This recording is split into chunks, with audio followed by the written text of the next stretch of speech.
Paano nga ba mag-renew ng NBI clearance gamit ang eGov app? Magkakaroon ba ng kahit na anong issue? Madali lang ba? Tara, pag-usapan natin. By the way, kung first time mo sa channel na to and gusto mo pa ng mga online tutorial videos katulad nito, please click the subscribe button.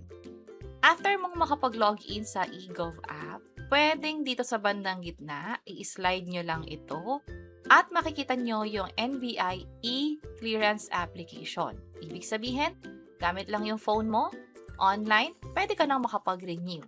Kapag tinap mo yan, magpapakita agad itong iba pang information, yung health data, birthplace, at marami pang iba. Pero paano kung hindi mo makita dito yung NBI e-clearance na application katulad nito? Kapag ganyan, pwede mong i-click itong NGAs or itong National Government Portals pag nag-scroll down ka. Alin man dyan ang i-click mo, ito yung makikita mo. Under NGA or National Government Services nga, merong by category, ito siya, or by agencies. Sa akin, by agencies na lang, and then scroll down nyo lang to hanggang sa mapunta kayo dito sa NBI. Naka-alphabetical order naman to, that's why makikita nyo rin. Also, pwede nyo i-type dito yung NBI para magpakita rin ito. Tap natin yan. Ang gagawin natin ay itong NBI clearance, the fastest way to renew your NBI clearance nga. So, kapag mag-a-apply pa lang kayo ng bago, first time ninyo, hindi kayo dito dadaan, instead dito kayo sa website nila. At meron kaming ginawang hiwalay na tutorial video, paano kung first time job seeker kayo, lalo kapag first time job seeker, libre kasi yung NBI clearance. So again, for renewal, ito ang gagawin natin. Ibig sabihin, meron na kayo dating NBI clearance. Tap natin yan. Dahil meron na tayong information sa eGov nung nag-sign up tayo, by the way, kung wala ka pang eGov app, i-pause mo na tong video na to kasi kailangan mo munang mag-sign up or mag-register. At meron kaming ginawang hiwalay na tutorial video tungkol dyan. Pero kung meron ka ng eGov at gusto mong malaman yung next na step, kung magkakaroon ba ng issue, proceed lang tayo. Fill upan itong health data, maging yung sa bandang baba na birthplace o saan pinanganak. Other personal information like marital status kung single, married, religion, ilalagay din dito. So, fill upan lang natin. For eyes color, merong list or drop-down list. Pipili ka na lang dyan. And then, scar marks, non-complexion, may pagpipilian din. Birthplace, piliin mo lang dito kung saan ka pinanganak. Country or birth country naman pala yung tinatanong. So, Philippines yung pinaka nasa una. And then, saang province, ano rin yung municipality. For other personal information, marital status, ito yung pagpipilian. For religion, naka-others siya, pwedeng baguhin, Roman Catholic, Protestant, at meron pang continuation hanggang baba. So, piliin nyo na lang dito yung religion ninyo. This is sample. Click natin yung next, and then emergency information.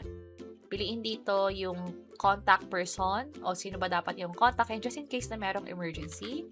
Further details naman, apelido muna, pangalan niya, middle name, birth date, at saan pinanganak si tatay. Kung walang nakaregister doon sa birth certificate niyo na tatay, piliin niyo na lang or i-type niyo na lang INA. Mother details naman, NA din if not applicable. Ibig sabihin nito, mother's maiden name, pangalan niya nung dalaga pa. Uunahin ang apelido, first name, and then gitnang pangalan, ganun din, mother's birthplace at kailan pinanganak. So, sa emergency information nga pala, ang relationship ay hindi necessarying family member. Kahit nga yung friend or colleague, pwede pa rin. As long as siya yung pwedeng kontakin during emergency. So, father details naman, kompletuhin lang natin. Also sa mother, and then tap next. Occupation or trabaho, tap nyo lang to para makita nyo yung pagpipilian. Educational attainment, pwede nyong ilagay dito kung college degree ba, or high school, or more than that. Salary range, pipili nyo rin dito yung range kung saan pasok yung sahod ninyo. And then, saang industry nakabelong yung trabaho ninyo. Pili na lang kayo ng pinakamalapit. And then, save information na tayo. Okay, congratulations, nakapag-save na tayo. Nung tinap ko yung okay, nag-white screen lang siya. Hindi naglo-load kahit naghintay ako ng mga ilang minuto. So, ang ginawa ko, nag-log out ako or in-exit ko muna yung app and then nag-log in ulit. Pumunta ulit ako sa NBI e-clearance application. Hinintay ko lang mag-load at ito agad yung nagpakita. Pwede nyo nang i-tap itong save changes. Pero just in case na may hinihingi ibang details, like hindi nyo na pala na-provide yung details sa asawa ninyo, like yung last name, i-provide nyo na lang din. Basta dito sa part na to, malalaman kung may kulang kayong required info na hindi na-provide. Click natin tong Save Changes. Ito na yung part kung saan mag-renew na talaga tayo.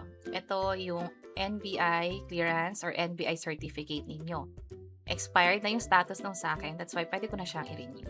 Scroll down tayo, kailangan i-check to para makapag-proceed sa pag-renew. Click natin yan. Sa option 2, ito yung maganda.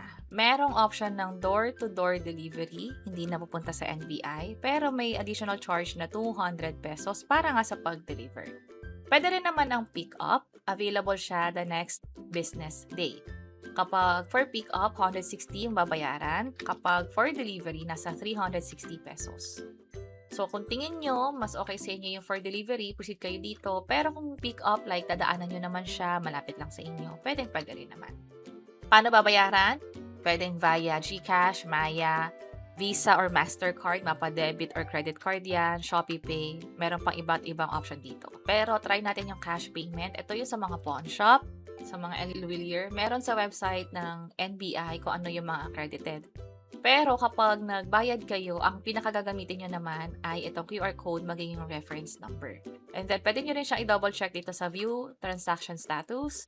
Ito pa rin yung kopya ninyo at nakapending na siya. Pag nabayaran na to, consider na to as paid at pwede nang mag-proceed sa pag-pick up or pag-deliver nito. By the way, kapag let's say na-exit nyo to, paano nyo siya babalikan? Punta lang ulit kayo sa NGA and then by agency, type nyo yung NBI, tap nyo lang to, NBI clearance, and then instead na nasa profile, punta lang kayo dito sa transaction. Nandun pa rin yung record ninyo.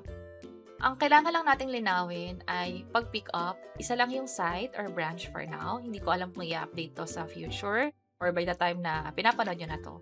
Kasi nung sinerch ko or gusto kong baguhin sana yung pick-up center, nag-try ako mag-search, wala. Ang meron lang talaga ay yung sa main office, which is yung nasa UN sa Manila, malapit sa UN station ng LRT. So from here, kapag paid na, pwede nang pumunta sa branch nga na nakalagay dito, or kapag paid na, pwede nang ipa-deliver sa inyo. So ganun yung proseso sa pag-renew ng NBI clearance gamit ang eGov. May option ng door-to-door or pick-up. Napaka-convenient, hindi na kailangan lumabas. Even yung pagbayad, kung hindi naman kayo magka-cash payment, pwede kayo mag-proceed by using GCash, Maya, at iba pa. Sana nakatulong tong video na to. Kung oo, pakiclick ang like button at para sa iba't ibang mga tutorial videos, pwede nyo i-check yung mga nasa baba. Sana makatulong. See you sa next videos.